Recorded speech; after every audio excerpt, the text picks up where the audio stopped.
we're checking in live from Decaf Coffee Republic. We are located at the second floor of Pioneer Street Market, also known as PSM.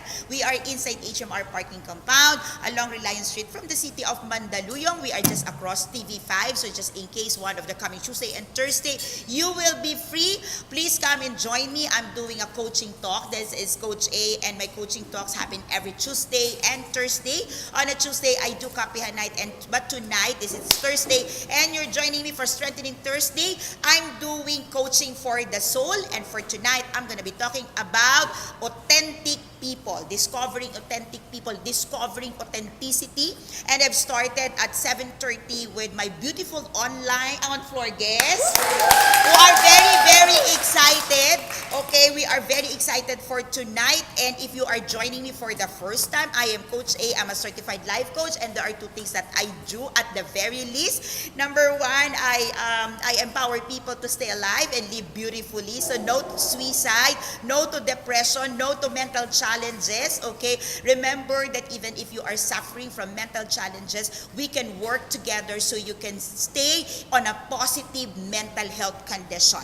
Not a lot of people knows that even if you don't have a mental health conditions, if you are having a poor mental health, okay, even if you are not clinical or you don't have sickness, you would suffer with a lot of mental challenges. Quite the opposite. Even if you are clinically diagnosed, even if you have mental challenges, if your home, your family have a very positive mental health condition in your home, you would still be able to live beautifully and stay alive. So that's what I do. Most of the people I help with is to be mentally fit. Not necessarily that you are, krung or you're doing something, but there are times that you would agree with me that there are times that even if we are not mentally challenged, there are things in life that happens that keep us challenged mentally. Yes. Alright? So, minsan feeling natin, nasisiraan na ba tayo ng ulo? Diba? Sometimes we ask, am I going through some insanity moment? Am I getting insane? So, am I feeling insane? Rest assured that there are moments in life, there are situations in life, there are also problems in life that get us stuck in a particular situation. There are also situations in life that makes us feel really heavily laden, okay, heavily burdened, and makes us feel like depressed tayo, but it's not. So it's like a momentary thing, and this too will pass. So one of the things that I do is really help people to be mentally fit, to be empowered, so we can take control of our lives. Okay? So another thing that I do as a life coach is I represent the Life Coach Training Institute that is based in Dallas, Texas, USA. I'm the global partner for the Asian region, and I do life coach certification program here at the function hall of Decaf Coffee Republic. And the next batch, okay, is batch 18, February 16 and March 2. So just in case, okay, this is the perfect time, okay, for you to dive in and join us in our profession. There's a lot of certified life coaches in the house. Right now, we're coming in live. So nandito po silang lahat.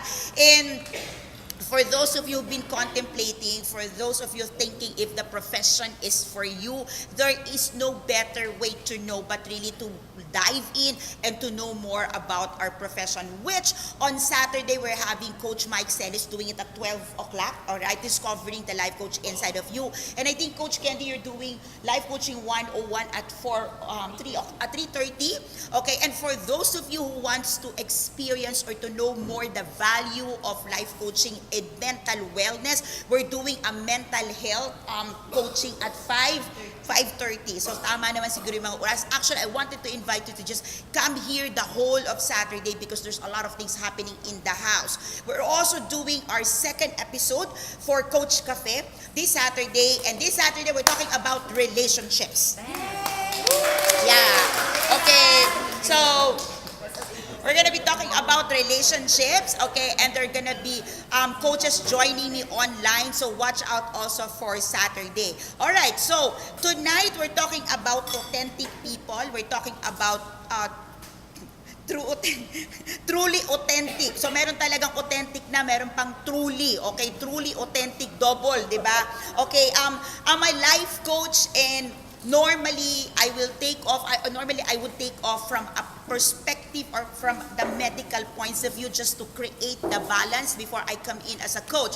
And for tonight, I'm gonna take off from a write-up of Dr. Stephen Joseph. He's a doctor of psychology, okay? So in the house, most of us here are certified life coaches, and why I would normally start with a perspective of psychiatrists and psychologists, because we want also to keep our balance. We also want to keep our practice in check, because we work with psychiatrists and psychologists and we uphold that profession very well. So for tonight, I'm taking this from Dr. Stephen Joseph, and he written something, okay, that states off, okay, this might interest you: 7 qualities of truly authentic people.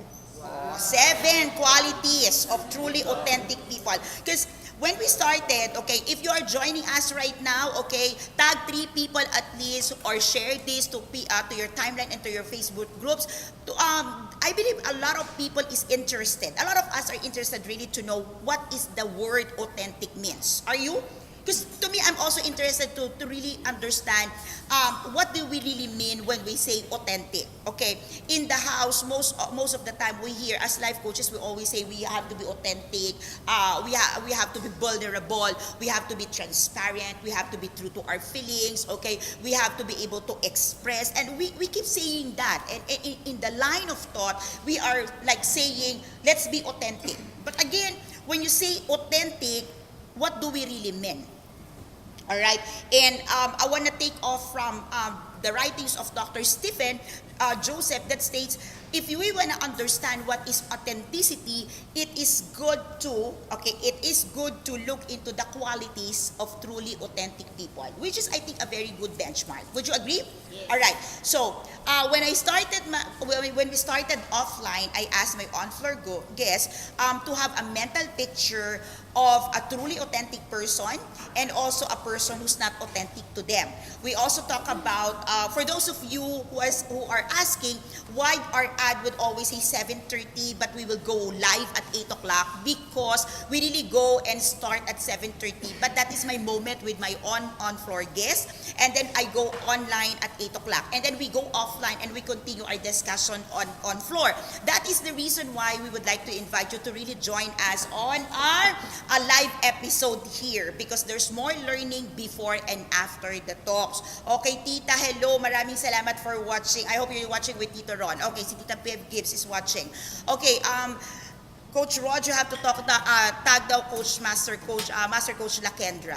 Okay, Master Coach Lakendra, happy birthday to Granny all the way from the Philippines. So today is the birthday of the grandmother of our Master Coach Lakendra Smiley. So Master Coach, happy birthday to your Granny. All right, so here we go. How many of you would really have, would be able to say that you have truly met in your life an authentic person? Yun talagang authentic. Okay? Countless of times we would say we don't like to trust people who are fake and false and phony. Okay? And we want to deal with, okay, authentic people only.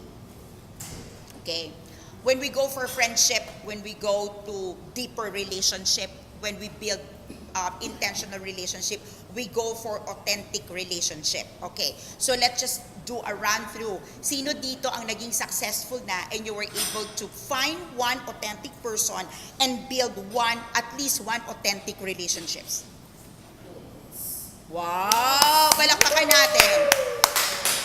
Okay, I hope tonight, after tonight, talagang indeed, you have known an authentic person and you have built an authentic relationship. Okay.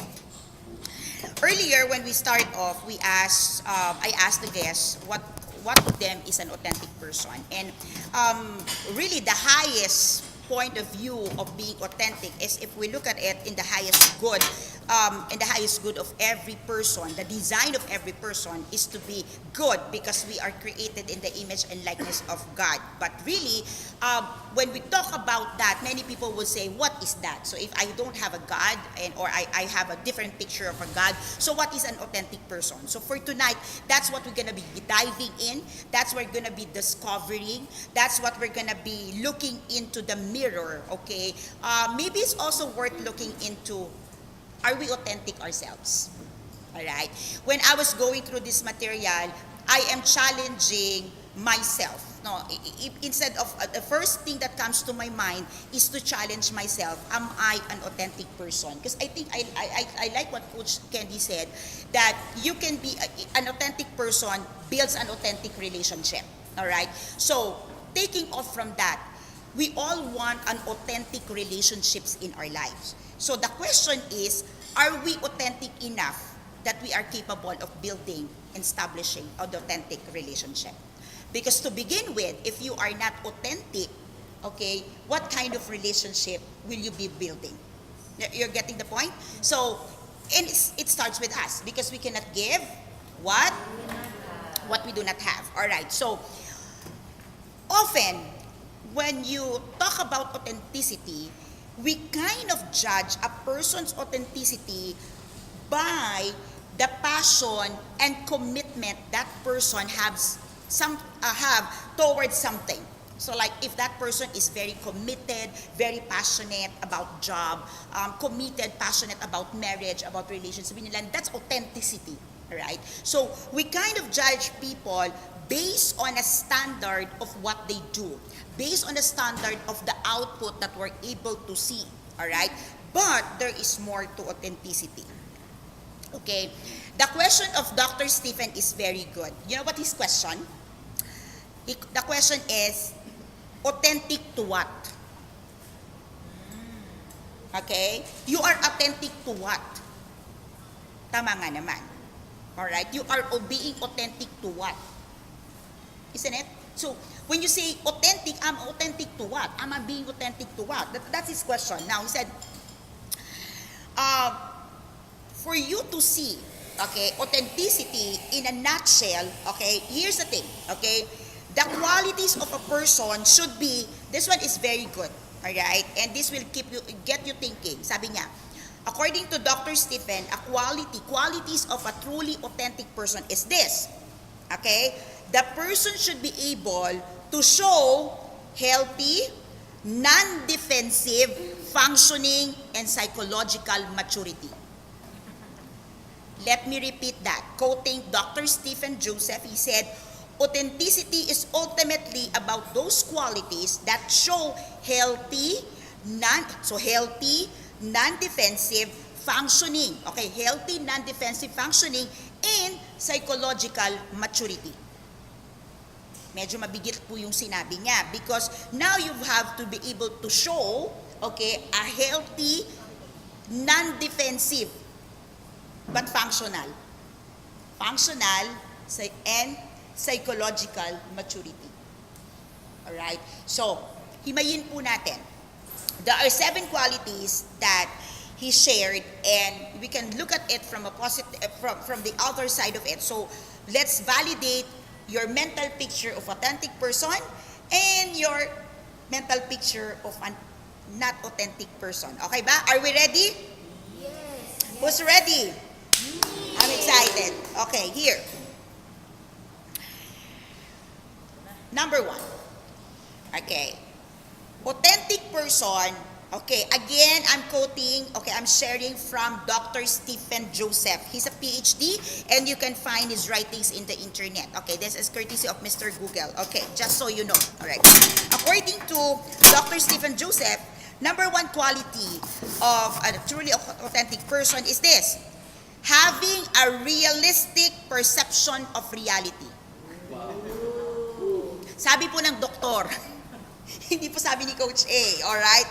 Having a realistic perceptions of reality against or in contrast with someone, okay, who are self-deceptive and unrealistic in their perceptions of reality.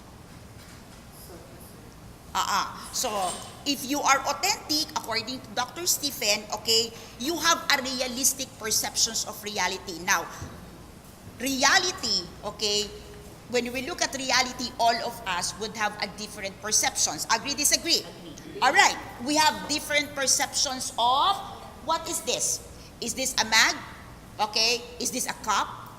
Okay, ito ba, how do you call this? Okay, this is a household wear, whatever you call this. But the thing he was saying is, you have to have, if you are an authentic person, a realistic perception of reality. Meaning, you cannot call this a shoes. Right? Because that's very unrealistic. Because we have the realistic the realistic perception is that a shoes is something that you wear on your feet, right? Since I'm holding this in my hand, you cannot call this a shoes. Are you getting that? All right, so that's what he's saying. You're supposed to have a realistic perceptions of reality. Now, those people who are not authentic, on the other side, he said, are self-deceptive. Bakit siya self-deceptive? They are only deceiving themselves. That's what he said. Doktor po ito, hindi po ako to. Ulitin lang po natin. Dr. Stephen Joseph, PhD. Okay. Now, he said, self-deceptive, okay, and unrealistic in their perceptions of reality. Some people would say, yeah, I've seen a shoes color white, and because that is like color white, then that's a shoes. Yeah. So that's self-deceptive. You are trying to manipulate, you are trying to mutilate the reality to fit in the way you want to call it. Pinagpipilitan. Diba? For example, this is a mag. No, that's not a mag. That's a plate. Excuse me? Yeah, that's a plate. How come it's a plate? Because I was able to eat on it. Diba ang plate, you eat on it, so I'm able to eat on it, therefore that's a plate. So that's a self-deceptive. So he was saying that the person knows exactly that this is a cup, this is a mug, this is for coffee, but that unauthentic person will push a reality to you because that person have an unrealistic perception of reality. Make sense? Make sense? Make sense? Are you getting the tumutug po ba doon sa inyong mga mental picture of this authentic and non-authentic? Right? So, a person, okay, the person who have a very realistic perception of reality would be able to see things maybe not exactly as it is, but closer to it. Right? So this is a mag, but some of you would say this is a cup. Some of you might even, how do you call this? Okay? Some of you would say tasa, some of you would say baso. But that is realistic. That's what he's saying. That's authenticity. Alright? Next, are you ready? Number 2 is very challenging. Number 2 is challenging. He said, a truly authentic person is able to accept themselves and of others. Yeah, kaya daw pong tumanggap ng sarili at tumanggap ng ibang tao as opposed to someone who's not authentic. Okay, eto naman yung hindi authentic. Looking to others for approval to feel valued. Yes, sabi po niya, doktor po yan. Okay? So if you are an authentic person, according to Dr. Stephen, you accept yourself and you accept others. If you are not authentic, you look for others' approval and you only feel valued when they approve of you. So out na dito yung people pleaser. Out talaga ang people pleaser. Ay, sorry lang po. Hindi po ako yon. Sabi ko sa inyo may tao dito. Right?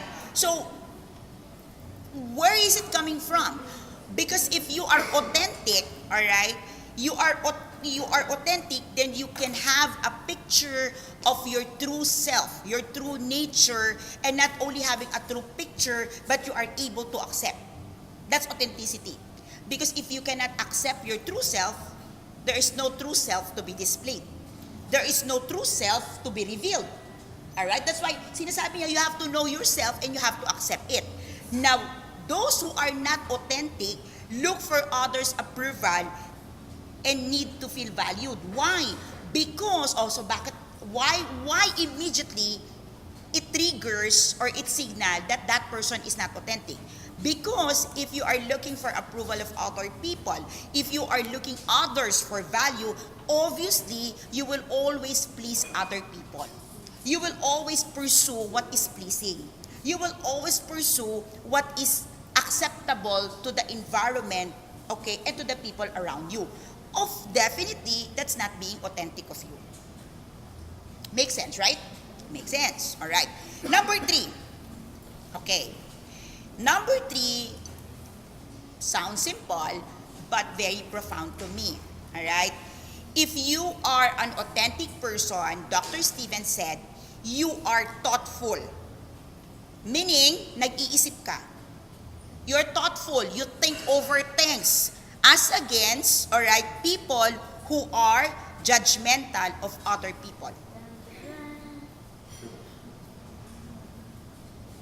He said, if you are truly authentic, okay, you are thoughtful not only of yourself, you are thoughtful of others, okay, you are thoughtful of the environment, you are thoughtful of the circumstances. I believe that's where Coach Danny took off earlier when he said, like, even if you have something to say, if you know that it will hurt or it will cause harm to other people, you will have to practice self-restraint, all right?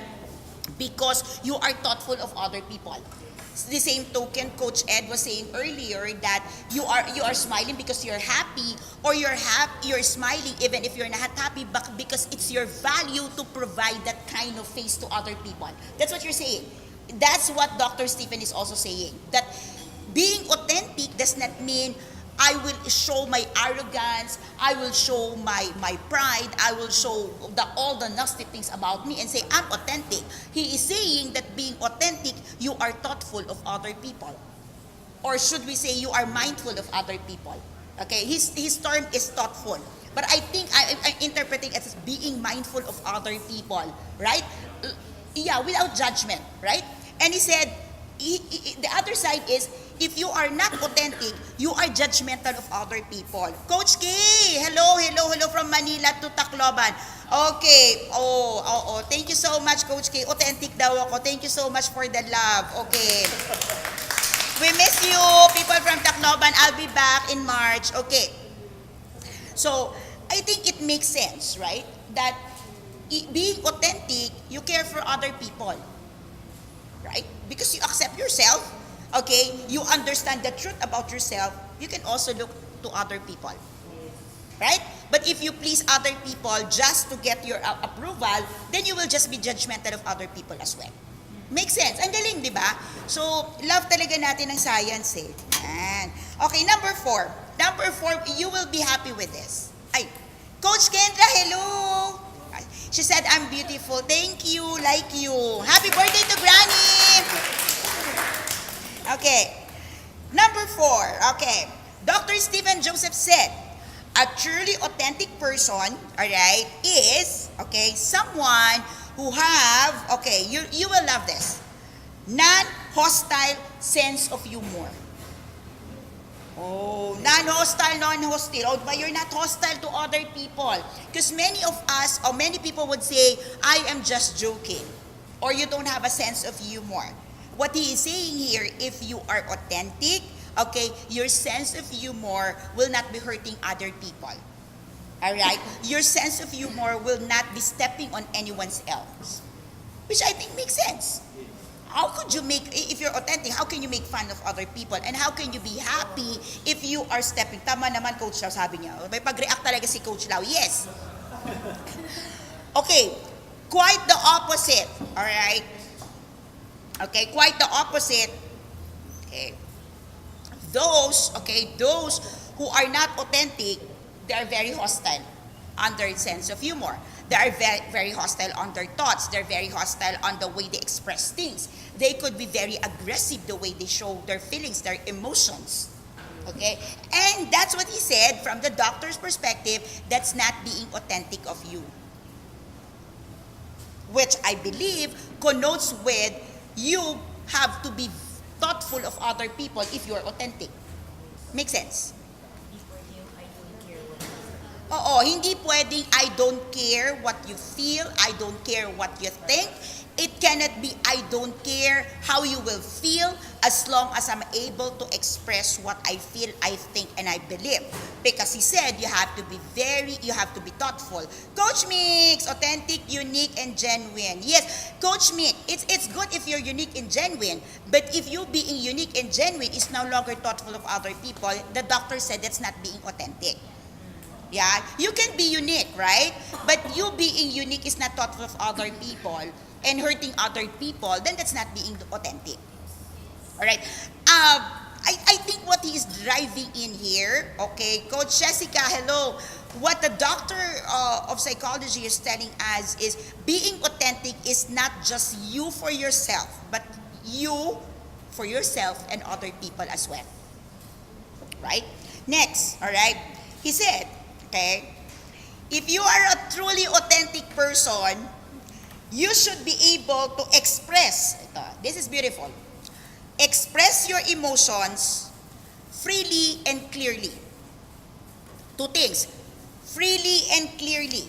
Many people, okay, on the other side would express, okay, their emotion without thinking through. All right? So he said, if you are authentic and you want to express your emotion, you are responsible that you are expressing it freely but also clearly. Meaning, you are again responsible on how you deliver it. It's just that the way I want to say it, I'll say it. I don't care. Alright? So, the truly authentic people are those people who cares about other people when they share their thoughts, when they speak their thoughts. On the other side of the coin, those people who are not authentic are the people who don't even think through things, and they just express as they feel it. They just express as they think it because they say, I'm authentic, so I'm expressing myself. The doctor said that's not the way it is. Okay, Coach Maureen from Tacloban, I suppose, because Coach Maureen from Manila is here with us. So hello, Coach Maureen. I think it makes sense. This is Coach Maureen from Tacloban, right? Okay, Jean. Okay, Francis and Grace, hello. Okay, thank you for tuning in for tonight. We're talking about truly authentic people, right? Okay, going back. Okay. It is not curtailing. It is not restraining. It is not hiding our emotions, okay, when we temper it, okay, and we express it in manner that will not hurt other people. Because according to the Dr. Stephen, that's what authenticity is. That you are thoughtful of other people. So when you express your emotion, you want to be sure that I'm expressing it clearly to you. All right? Not necessarily you like what I'm saying. Okay, Tita Fe? Okay. Tita, it's not really open-minded. All right? There's more to being open-minded. Because some people will be open-minded, all right, but, okay, they are not thoughtful of other people. It's just that, okay, I'm open, say whatever it is, bring it on. Pero I don't care about you, all right? There's more to being open-minded. When you're authentic, you are really thoughtful of other people. You really care for them. And you want to be sure that when you speak, whenever you share something, whenever you express your emotions, the other person, the other party understands you. And I think that's very good, right? It's just not ako lang. Okay, Coach Demuel, hello. Okay, so, the other side is, okay, those people who just say what they want, when they want it. I think, tactless. I think it also got to do with the timing. Because sometimes you may mean it, right? You may mean it well, but you also have to be very sensitive about the timing. Right? So, there are words that you say that you will say, I don't mean anything, but you have to understand the season, the timing, and what the person is going through. Which we will always go back to number 3, that an authentic person is thoughtful. Number 3 is very profound to me. That if you are authentic, you are thoughtful. You are thinking through, not only for yourself, but for other people, which I believe that is authenticity. Alright? Now, next, he said, number 6 is, a truly authentic person, okay, is open to learning from mistakes. O, pwede pumalakpak. Yeah. Okay, because with this, he's saying that if you're authentic, you are open to mistakes, like every person is, okay, because no one is perfect, okay, and in our imperfections we learn, okay, and we start growing to be perfect, all right? So we're saying you're supposed to be open to learning from their mistakes. Okay, I think I got something from the live of Master Coach Lakendra when she said like, can the suffering be leading? Something like that, okay? And I got it when she said, even if you're suffering or even if you suffered, okay, on the same thing, you can be leading people, you can be leading a tribe, or you can be leading your community because you already made the decision to grow from there. All right, so you could still be there, like you could still be suffering, but you have already made the decision to level up, to grow from there, to learn from it. All right, so I specifically shared of a story where Master Coach Ken, I'm going to share you the story. She said she got a client who's a wellness coach who's not yet fit in the world standard. Okay, so she's still on, of course she have already shed some pounds, but there's more to shed. But she's growing with the community. She's aware of her reality. She knows, trust me, you have all the 7 qualities. I love you, Coach Ken. Okay, I love you, sis. Okay. It's like you could still be in the process. So many people would challenge you, all right? That how can you do that? You're still suffering. How can you do that? That's your mistake. How can you do that? That's your past. Okay? What our Master Coach Ken is saying, it could be your past. You could have suffered from it, or you can still be suffering from it today, all right? But you have already embraced the truth, okay? The reality, and you are aware that now you are transcending to the higher level and you're starting to transform. Okay, Coach Joni, all right. So, learning, and the only way that you can transcend to the higher level of yourself is if you are willing to learn from your mistakes.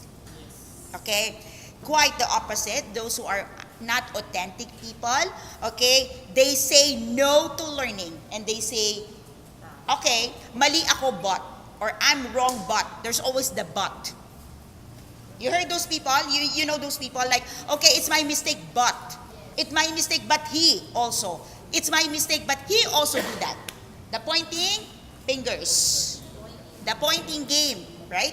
So, it's an authentic person owns to the mistake, owns to the lapses, owns to... That's it. Like, I messed up, but I'm growing up. Right? I messed up, but I'm learning. I messed up, but I'm changing. I messed up, but I'm evolving. How many of you have experienced that in your life? All right. I don't know. I am yet to meet one person who never experienced a setback in life. Would you agree? We all experience setbacks in life. We all experience inadequacy. We all, Coach Len, okay, said hello. Okay.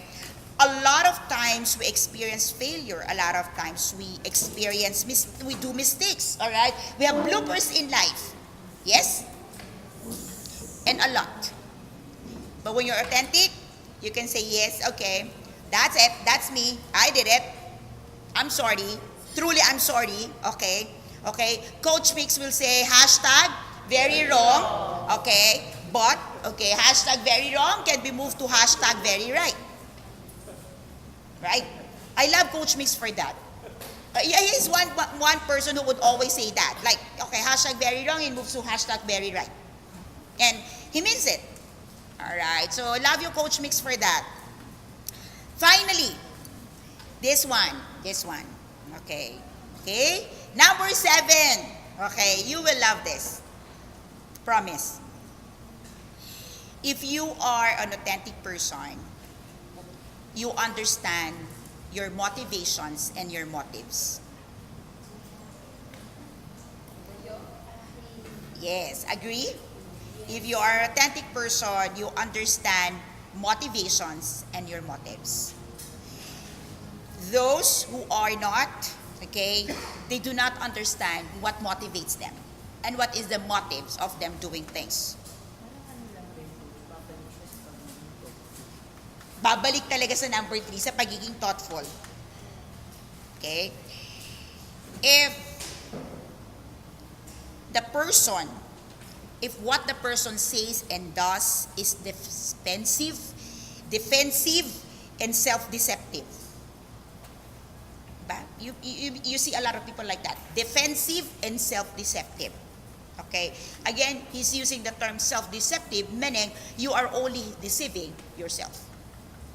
You're not deceiving other people. Okay? No matter how passionate and committed you are to a particular cause, to a particular advocacy, no matter how committed or really dedicated you are to a particular project, okay, ultimately you cannot claim to be authentic if you do not think of other people apart from yourself. I believe that's the real meaning of being authentic. Okay? Truly authentic people happens if you are evolving towards the highest, okay, design of being a human being. Okay? Evolving. I said evolving because we all start in a journey and we continue in a journey. We are still traveling in life. We are yet to meet our Creator, and we are all a work in progress. Okay? You cannot be authentic if you only have yourself to please. You cannot be authentic if you are only accepting yourself and not other people. Because truth of the matter, you cannot be saying, I accept myself and I don't accept other people. The mere fact that you cannot accept other people is you cannot accept the truth about yourself. Are we getting that?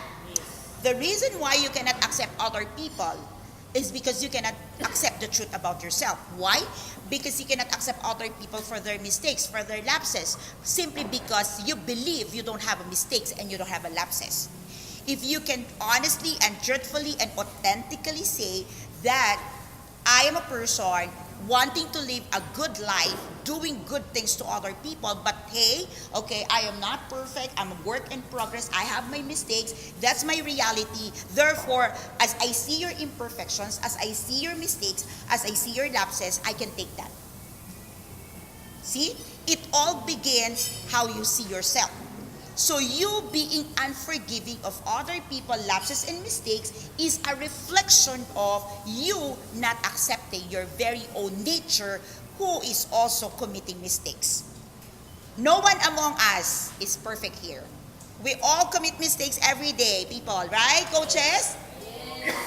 Yes. Yep. We all do. Intentional and unintentional. All right? We know of and we don't know of. That's why in coaching we say we see the highest potential of an individual and we are passionate in bringing the best. Let me repeat that. Our profession as a life coach, okay, we're focused on bringing the best out of the person, bringing the potential of the person to the surface. It is not the flaws of the people that we bring to the surface. Our profession is we bring the best, right? You talk to a doctor, all right? Doctor will not highlight your sickness. They will highlight the way for you to heal, right? Even if it's terminal cancer, they will do something. They would still propose. They would still recommend. They would still do something, all right, just to rescue you, because the focus is not death. The focus is not sickness. The focus is wellness. The focus is revival. Focus is recovery. The focus is still the good, the best version of the person. Same is true as a life coach. We see flaws. Trust me, all right? I practice coaching day in, day out. And yes, as a coaches, we see really the bad thing, right? But we always have to remind ourselves that we cannot be prescriptive and descriptive and prescriptive, meaning we cannot really describe the person's situations because we are not in the person's shoes, right? But would you agree with me that you can see the flaws? Hey, we can see the flaws. We can see the areas for improvement. But as we respond in love, all right, as we respond in our calling as a life coach, what we see is the potential of the person, the highest potential of the person to be the best that person can be. It's not the best how we want the person to be.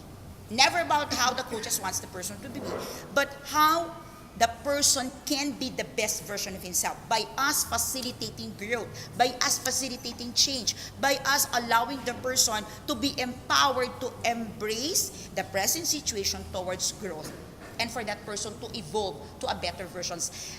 As a life coach, and I believe everyone else here in the house and you watching there, even if you are not a professional coach, even if you are not a life coach, I would believe in my heart that all of us have a coach inside of us. All of us. We have a natural tendency to bring the best out of every person. We have a natural tendency to help other people. We have a natural tendency to bring something good from someone we meet along the way. Are we in agreement for that? So, I'll take off now as a life coach, all right? My standpoint is this. Authenticity is being able to see the reality of good and evil. The reality of perfections and imperfections. Allowing your eyes, having an eye, okay, that can see the good and the bad, the evil and the good, the evil and the goodness, the divine, and everything of that. As a life coach, as we look through the eyes of our coachee, as we look to the eyes of the person in front of us, we see the past, the present, and the desire to be a better versions in the future. We see through that.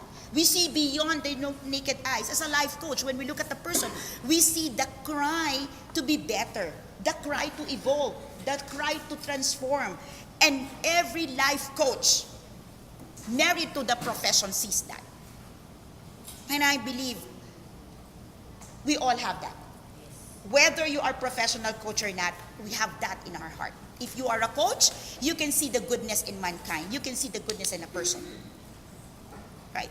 So being authentic is being able to see the truth. The good, the bad, and not so good and not so bad. We are able to see that. All right? We don't fool ourselves to say this is good.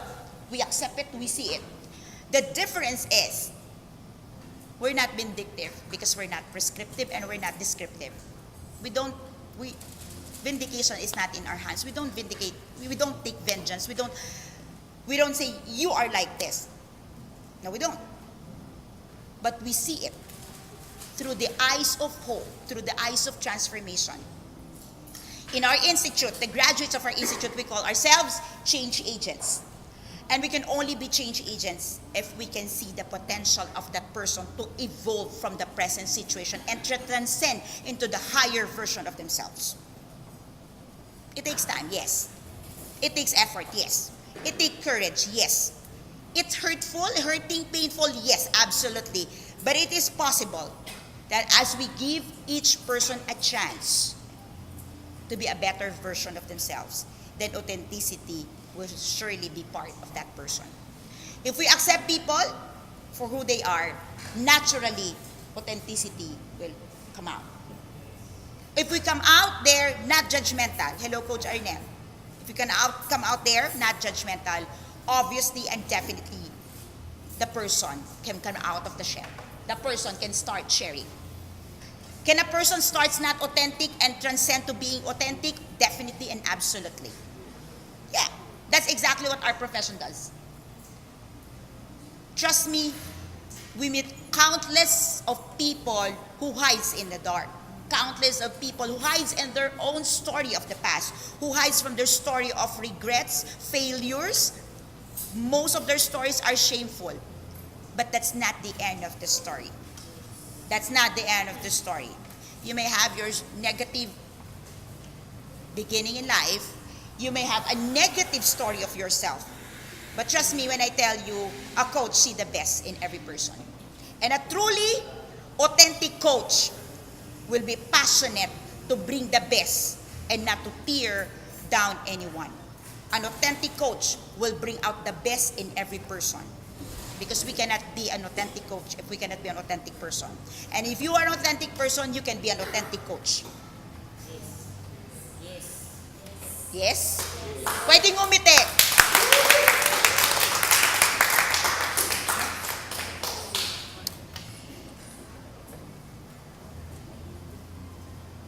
all of us wanted to stand for something we believe on.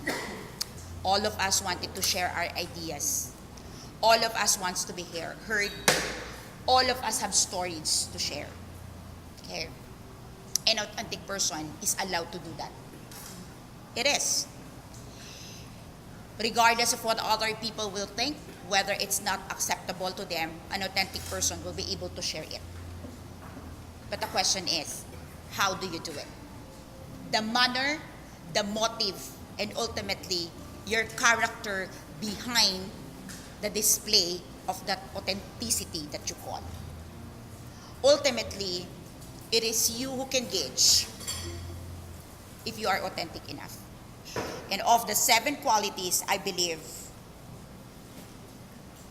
it is you, us, being authentic if we can accept ourselves.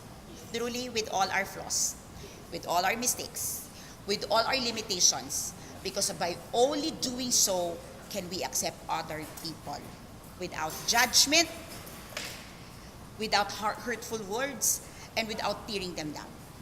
When you accept yourself as not the perfect version that you want to please other people, then you are also capable of accepting people, understanding their behavior, understanding their motives, and ultimately allowing them to shine even brighter than who you are, because that's being authentic. Good night, everyone. This is Coach A.